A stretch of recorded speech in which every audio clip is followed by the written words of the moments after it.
MEA hianin mana khan helaya bok thil in buat sai to a ta khan in top thlengin ka tela lok ka in ti em maya ke ni a ya mithiam zok te thu soi Ngaithla khi amimal tak point kamamo ti ka in fria voina po hian kan agenda te kan ena tel tluan chu ka cha khop maya maro chu chonulama chuan ka man don lova keima ber hian poi ka tia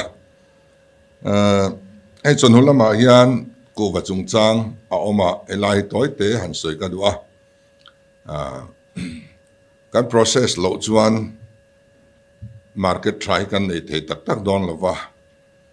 good kha process du anoma kan oil lova good kha siam chu amaro chu ami rong siam na tan asiam du kan hu to atuna hian chumi te chuan arang theyang berin ron tianga kan ku wa ho hi chon lei fai thei vek tur anin nga ya ti chuan rong siam na tan kan tianga man zokin kan la sal thei thuayang ti kha kan soi masadua tin kan president Thusawi GSDP chungchang kha kan GSDP hi alo pun thut kum kha kan ria khata apun thut kha kan pom ve vak lo ni ke ni chuan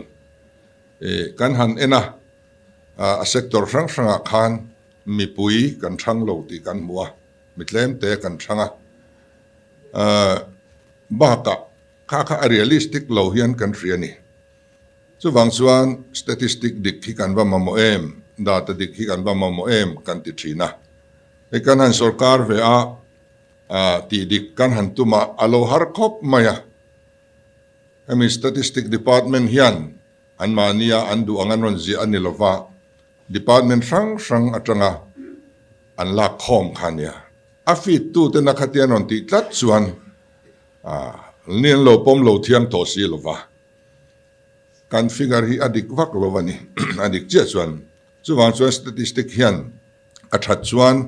kong dika min froya that lo chuan min mislead hei hi voi khatan than thuta adot le han ti niam kha alo har to aniang chumo tian kan kal zela amaro chu kan than hi kan ngai thla ta ang khan arual lo ani ka kon mendu loka chuan voina hian chief minister ang nilovan finance minister ang ma thu soi ka duwa kan bultran na hi min han riat pui phot ulang ka duwa sarkar na kan han chan khan kan leiba kan chom hi vaibel se sing khat sang thum zanga somriat pali point pariat bial ani chu tuna kumkal me ka kan budget atanga chutin za somkwa pali ani rul tavek ilangin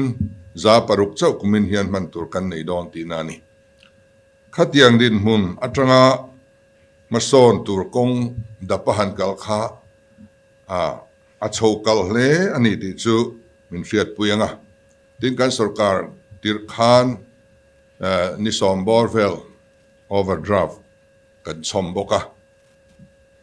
kan trang khop maya kan overdraft rengang ti kha kan hlawa amaro chu ani akim ma ni khat vela khan kan in chan chuak thei ta rama chu trang chuan tu na hian overdraft nei lovin kan nakal chho ve ta zelani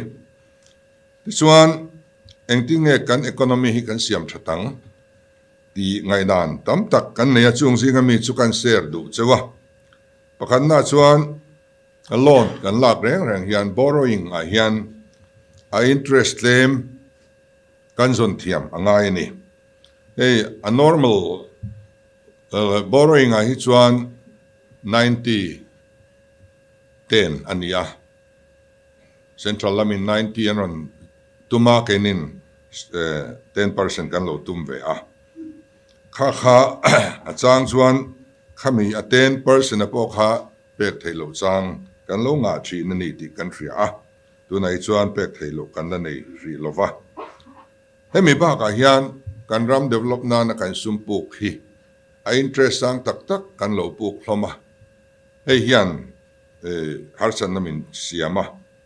antinan 75 into 25 angte heng te hi tuna hian akalme khi cluster development scheme chuan tharbak tonga khian a oma lengpuia racing truck kan ti na po ku 75 into 25 ani a mamit hospital te khatiang kha keinina kan contribute ve tur tam chi ang hi pumpel ram tum ani a ten diet ta hian diet pay hi chu 60 into 40 ani a asang le ani khatiang khan har san namin siama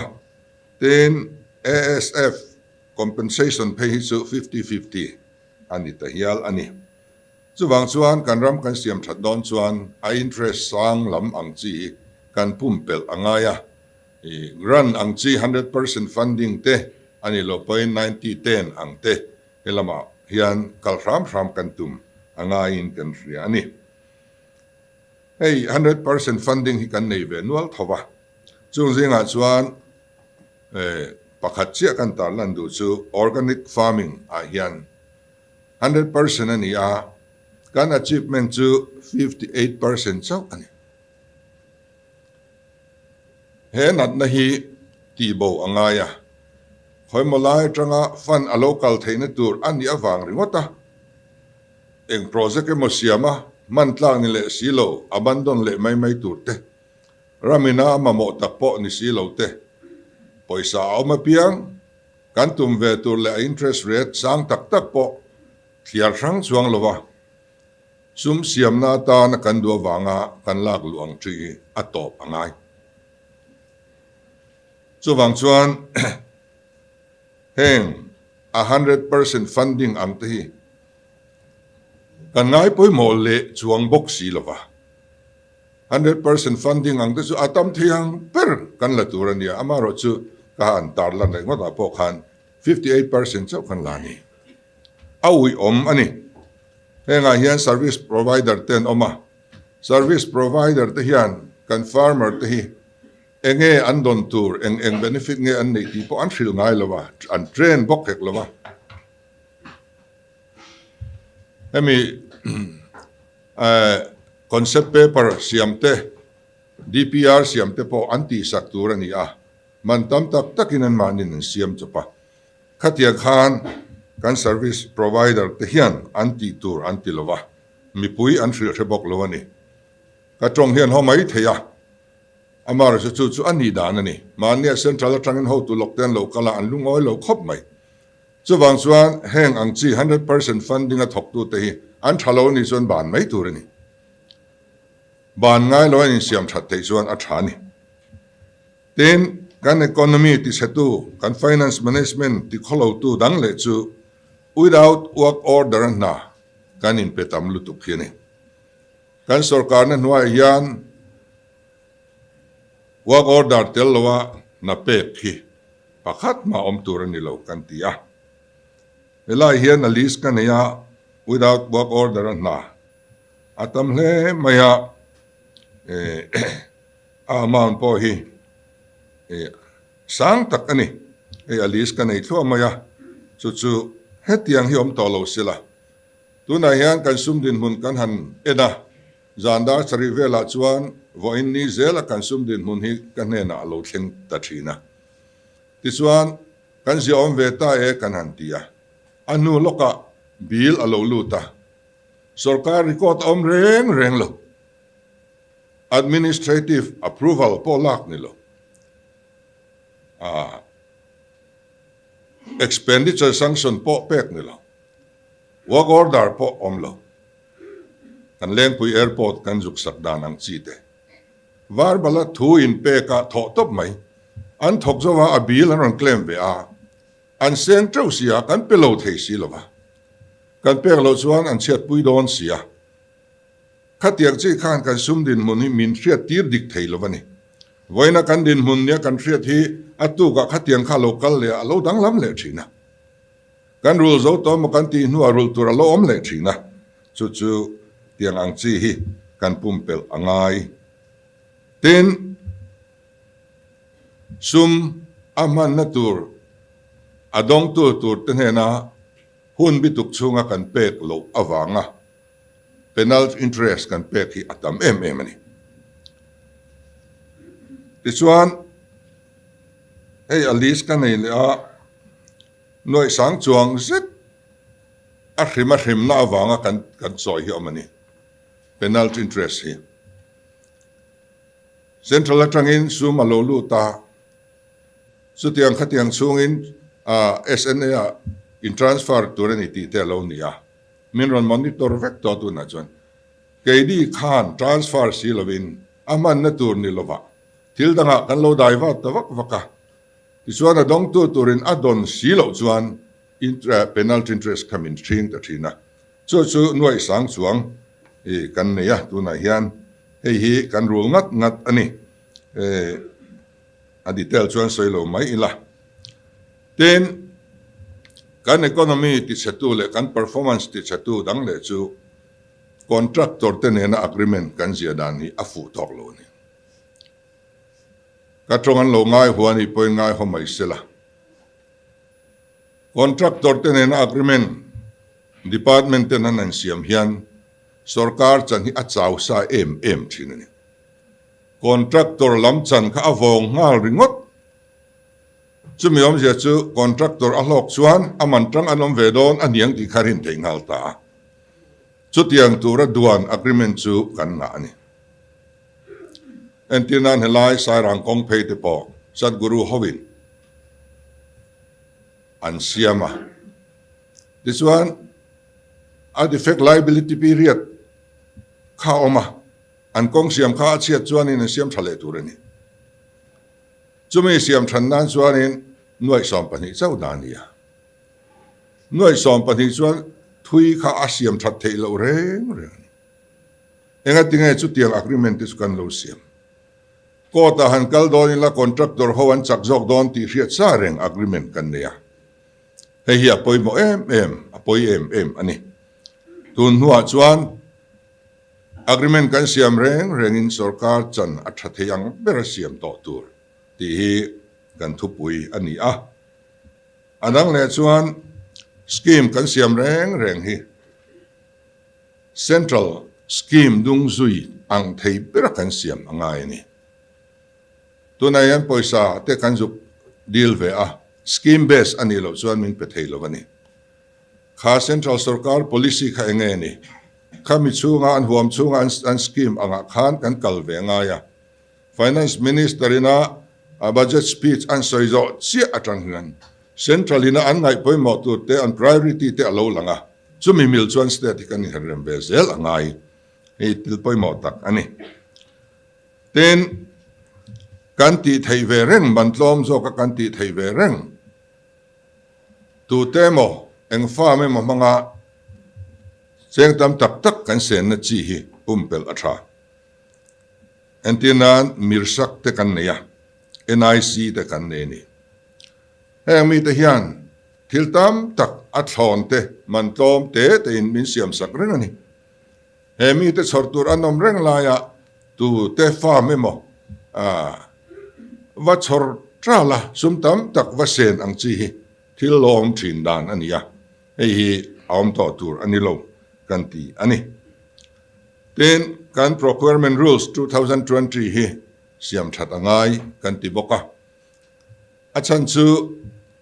tuna chon jem kaltlang lo chuan lei the ni lo te kan han ti a ma se jem manga ti thei hi atam vak lova dor kai ho yan du lo tlata ti chuan a factory ratein khami factory gate rate khan thil lei thei tam tak hi oma chu kan procurement rules hian in lo phal lo tlat mai ni atiang rules kan nei te tlat hi amak khop mai entinan transformer han soi taila transformer hi tu te ne na tang in mo kan leya second hand te hi athar angin kan leya man sang takin sarkar suma hek em ni tu na hian transformer ka han le ve dona factory gate ratein tlom de win thalu tuk thar far le tur kam riani ni masala kan le thei tat lo he procurement rules hianin a phal tat lo ni chu wangin hei arang theiang pera amen tha in kan ria a kan ngai tua mek ani chu ti chuanin atlom theianga thil zuk le kha kan tum ani ta a anang le chuanin kan kong lai hi enga tinge atlo lo em hei kumina phei chuan sum man na tura kan lo in ro man dan ang zong kha aron ti khobo vek ani zan lai a zan a tholo thei lo ang chi tam tak chiat na kan to ka apoy em ani NHIDCL te ngai poi na an kong lai fur khat po dai lo te kan nei ni chu wang chuan man ni khan pu gatkari ne na kan kong lai dan system ti dang lam ka nge na tuna kan kal dan hi chu conventional system in bituminous pavement mangin kan tia tui angam lo ma chu chuanin ruwa surin a tho thei lova fura rei tual boxia kan working season hi atlem du tukani thali emo thanga emo lek kum khata hian bitumen mang chuanin na kan thok theya chu wang chuan hei alkatra mangin rigid pavement an tia Mizoram kong zong BRO tho an emo NHIDCL tho an emo PWD tho an emo ava in rigid pavement manga ti min phal sak turin kadila chu alot in don lo chu kan la thelova khamia ni chuan englai point na kan thok thei don ani hei mun ni khata rigid pavement kan han ti vea bong kon phea te kum som ni ani to alla tha em ani chu wangin atira aman ato zok na a he ta a lifespan kha athuya wangin repair work kha angai lo reya wang khanin economically point hei atha zok ani kan tia chu kan deal mek ani a ti chuan a system hi min thak thei chuan azia om to tura kan ngai ani ten thil thar tunna hian kan ti chu integrity pact ani main contract nga adilin supply na adil reng in kha na pe thei tu thu nei tu nen khan in lai chin na nem ti kha khabi kha an sign zel turani in lai chin na an nei chuan kha contractor emo kha supplier emo khan chang ve theilo chu dan chu kan nei thar ani tu na hian tilkal to kanen chuan under the same roof a om te ngei thleng pakhat in zen trom te point khami kha om lo wangin pakhatin na pe pakhatin na thoka kan threvekani chu wa chuan heng hi om to lo ni turin integrity pact thi kan buat saya he ta athu nei tu te ne na in lai chin na nei reng ang chi kha chuan contract na te kha an deal lo mai turani an lo deal ani point reject ani thok to don ani ten pending project hi kan nga khop maya central minister te ne na kan hanin ngu reng hian an ni chu unofficial te ne lo thu khop maya pending project kan nei zong a list fail file tu kin an lo nei ni ke ni ai nan nei thasok ani ke ni chu pending project kan nei zat min pe thailo department hi engma zat an mani tun naya pending project zong kan han report turin kan han tia anin buat sai chota ama chuan chu tianga ti awm lo wangin department te khan project kha eng tiaring yan pending to eng zan nge pending an nei ti po an hretlat lo ni han that ngai na hi om lo re ni chu wang chuan heng pending project reng hi thur chua ena siam that vat eng wanga pending nge ni ti te a solution kha zon vat angai ani tuna hian mani loka khan nimin maya khanin dashboard pani kan honga he dashboard hi chief minister ruma pakhat chom don ani this one kan project song hi du kan me chuak thei to dona khata tang kha monitoring le supervision kha kan ti thei to don ani eng project emo kan du ber kha kan click chuak anga tunga contractor cheng zange eng tiering e pending ani to khang jong jong kan mu thei dona chu wang chuan khatiang project nu fual ang chi kha om huna tanga kan in supervise te na turin tuna hian dashboard pani kan nei ta training te kan in pe chho mek dona hei hi alom om em ani tuna tang chuan monitoring hi chak takin kan in kalpui thei to tura kan ngai ten hemi UC kan hanti thina hi hei hi thelu tlai deuh kan om thina department pakhat chuan ma teva aron zova utilization certificate aron pe maya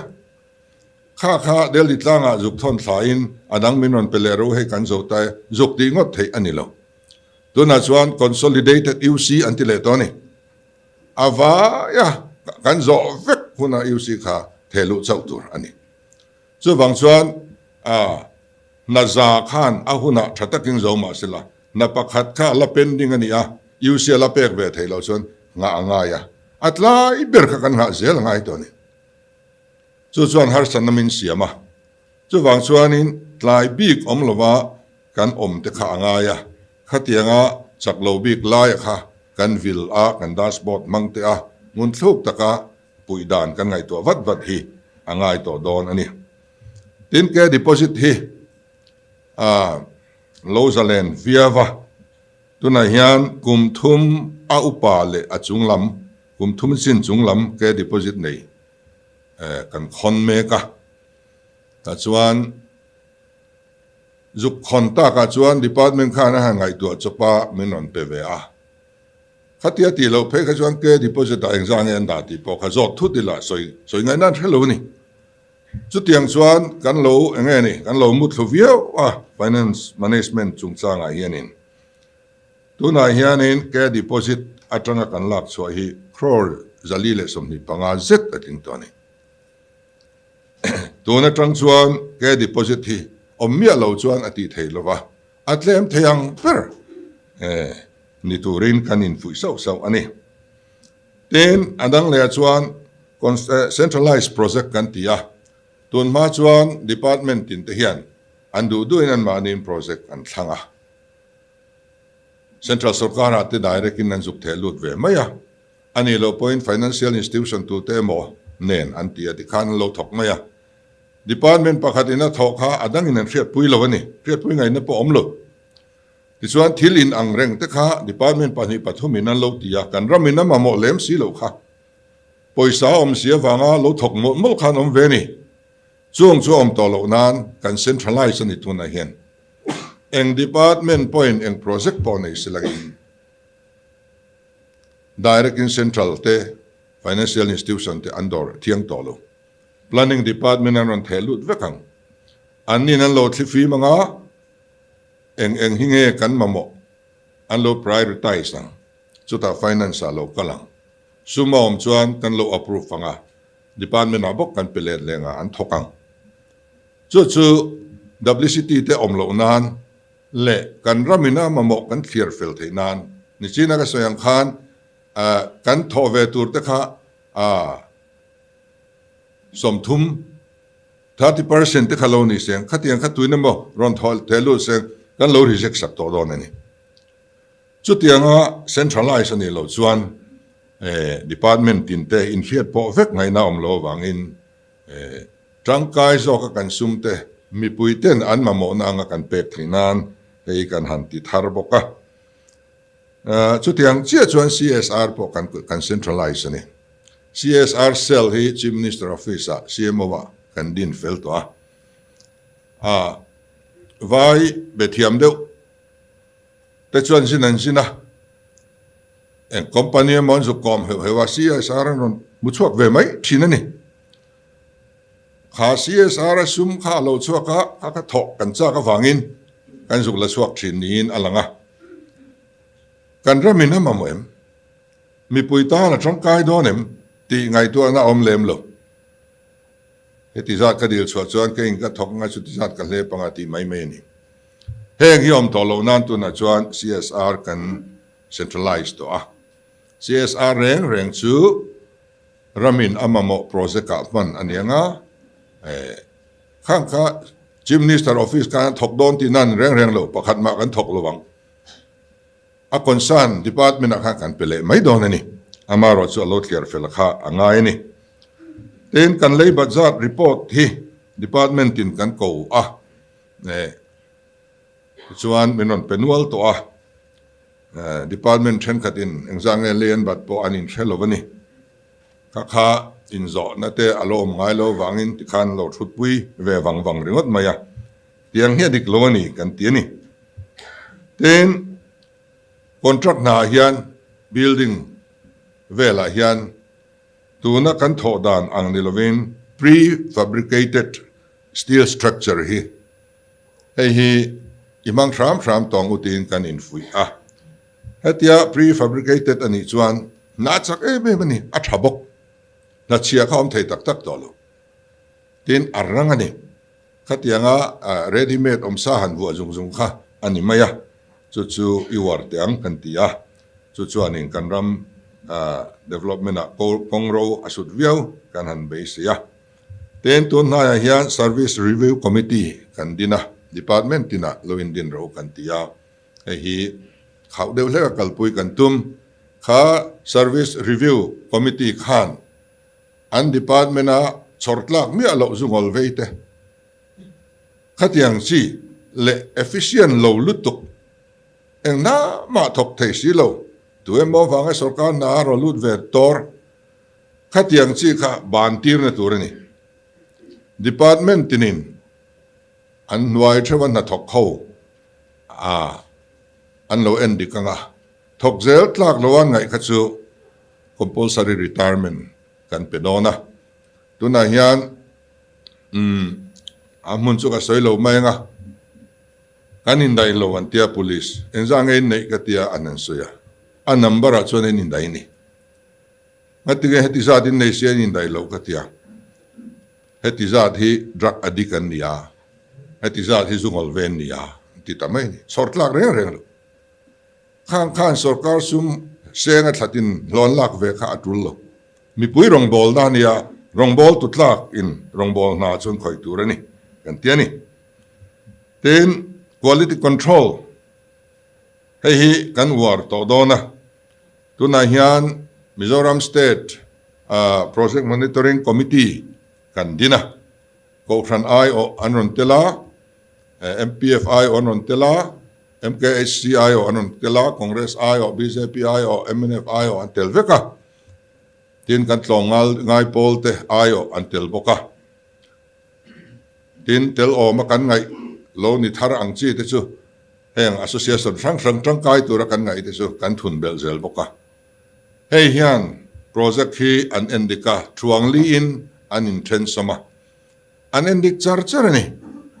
na beran nei ta an endik malen indik no chu en thau khop mai na kha athale ni amaro chu don ma tanga kumni kom thum kal to atanga lo tho te ani tlang pu wangin an le ra tanga han thuaya tha thei kha an om bak to lova thiat le vekte achi to bok si lova en tinge kan thom tha tang tiang vel khan advice an pe apoi khopa tuna kan monitoring committee ina an boy pui hi chu tun mathil vek alani ri hei zo thoi kan du luati hai poisa pe kan langai theu boxi gaini hu na tang hi chuan atira tangin kanin monitoranga tiang ang hi om tolo se kan du he monitoring committee hi kan phure ema an vai hian kan phura atham bo kan thanem khop ani chu tiang chuanin na tho athalo kan han ti hi chi kan han endik chin chu he laya adpr siam tu khan avil zui turani lion an vil zui mi lova vil zui thiam pon lo ni lova khatiang khan lo ni ti chuan an kalkali lan local mai hlama contractor te ka chu chuanin na khati cheta em thina chu tiang om to lo nan chuan na thar atang hi chuan quality control hi ngun ila vil char to ilang kan tia khatiang kha om to lo seng kan du ani tuna mek lai hian kan lu ti hai em maya a quality a thalo sia poisa a hek box sia hei kalpe vat kan du le to ani then austerity measures kan han la a kan facility te kan ti tlema heng austerity measures kan la ka keimani ka ha in rek na hi sarkarin amalti ani lova a ruling party in amain ati ani lova general purpose committee assembly akian oma GPC kan tia chuta chun party tin ayo an omani chuwa chun kan safaya kan rail ani ti kha riat turani motor lei kan han khapa chu ruling party policy ani a kha committee a party dang om te khan min pompui awangin kan ti tlang theya min pompui lo chuan a tlang thei lo ni chu thil lockdown ani a chu wang chuanin motor kan pe to si lova lon tal la sila motor tel lo nom thei si lowanga lon la ki phal sakang vehicle loan la ro se kan tia chu kan zawa in kan rem tia khata khan in pu big thei ani lowa hengang chi re kan facility chungsang re rang chu GPC ya party tin telna kan rel howani ti kha kan soi chiang du deu boka hetianga kan han ti awang hianin tu nai chuan kan sia om tafia wa healthcare ba te po kan han rule theya pension hi Bible says ani som sari vel alo tling khoma ta chuan Bible says ani som nga paruk vel kan clear to a tuna hian pension hi chakle zola kal thein turin heta athok ho a khoi tu te hian office awara an tho ba ka an in lama an ho nanga zana te singa ten thokanga so ta chuan pensioner case pakhat anti felapiang in loman kan pezel don ani chu tian ni lo chuan kan senior citizen ten ni a an buai pui ve em mai heng hi ahun taka pek zat kan du a kan larul kim thei chia lo na ma ro chu abu pui chu kan su thla to a ten power hian min he em a kan electric chutman hi mi puite na bill kan choya kan ba ve ngai lova ma ro chu sarkar chuan abata thina chu ahuna pek lo chuan surcharge santia abil ai tam kha kan choi ta thina chu tianga kan bil ai tam ahuna kan pek lo wanga a hremna surcharge kan pek hi nuai santel ani awi omani kha chu wang chuan kan poisa om chun ang hian a pung ne na pek le ngai a tho ai chuan tu na hian i mang teng kan tia kan han ti chara vai bel sa jali songa chuang zet kan clear to a tu na chuan a hrem na kha kan tong to lo ni surcharge ka om to lo abilang ang khan kan pe a tin a huna pek ma chuan rebate a om boka rebate po hi voi ni khat chu kan mu thei to ni kan bil aya claim khan min ngai dam ta bil ang zat ka pek ngai lo aya claim khan a huna kan pek chuan om theya chu ero chu muzat zat thei tur chuan in transfer kan langaya ala har sa ri de leka kan mu chang omanga kan mu lo chang omanga a hrimna pek lai wanga hrimna lei choya khachu kan nei talowa nei lo zel po kan in huamani tu na hianin ten PMGSY bill hi contractor ho bill hi ba i tamviawa vai mel se zani chuang set tu na hian kan clear sak to a ten police DA kan clear saka in election bill a police an sorna kha kan clear sak boka sarkar na thok ahuna lo kan la pe thei ram zela GPF po he min GPF an withdraw don chuan mer riat an roi thina ani lo point ati thei tu ta khan hau chinan ne ya chutizat percent chu ye ve don nia ti tein GPS hi amamo ten mu lo ai chuan la withdraw lo lai chuan ti in khang in tham na te po kha lo om thin ti kan riani tu nai chuan vai bel se thum som ruk zet GPF a hian kan release to a khatiang a buaina kha om to lem lo har sangoi ngoi withdraw du ti thei lo anomani chuan finance department in local thenga kanena point local thenga kang ka chu kanin ti sak zel so thei to don ani ti chuan hetianga thei to pa tran kan han lak na azara hian nikum sang ni le somni pathum financial year April ni khata khan RBI balance kan nei kha minus 389 crore ani crore zathum le somrial le pakwa minus kan ne ni nikum April ni khata khan tran kan han la kumin April ni khata khan plus vaibel se janga som ni kan nei manani minus ni tolo mai ni lovin tu na chuan RBI balance khan April ni khat khan vaibel se janga som ni balance kan ne ya kan lom hle maya chol ni ni le nga la khamini kha so bai khom ban vele ka va pheya elai kan finance tenen kan han in mu khoma tlaya ruai tem thea an lim khop maya khayo kan ram tan ti tak sitin nai thokang han ti chuan kan sarkar na thokte an lo phur mai ni he kan thil mu chu ani alom om kan ti tak zeta reilo te chung point ti tak zeta min tran alak chuan thui tak a local thei ani ti hi chiang khopin ka ria atop bera kan soi du chu 15 finance commission atop meka 16 finance commission in minron lalon dona heta hian kan in buat sai na sakhop maya finance commission sel kan dina ni be charchar ani tuna hian eta tlang ram om zong chief minister te in thurwa lang te kan tia thil nor tur big finance commission hian isiamang te kan tia yang chuan kan ti meka heta hian thuron min pe kan du khom maya voina lo kal khom te economist tiam tak tak te in nia scholar tak tak te in nia 16 finance commission hian tu da tra kumnga omle tura kan budget tur hi an buat saidona wangin tu da chuan hei poilo thelu telve te wa helo ngai poimo ve te wa in tiang angkha kanin hongren finance department tu ne na po katiang rot na kha ron thelu zel turin kan som chuni kalome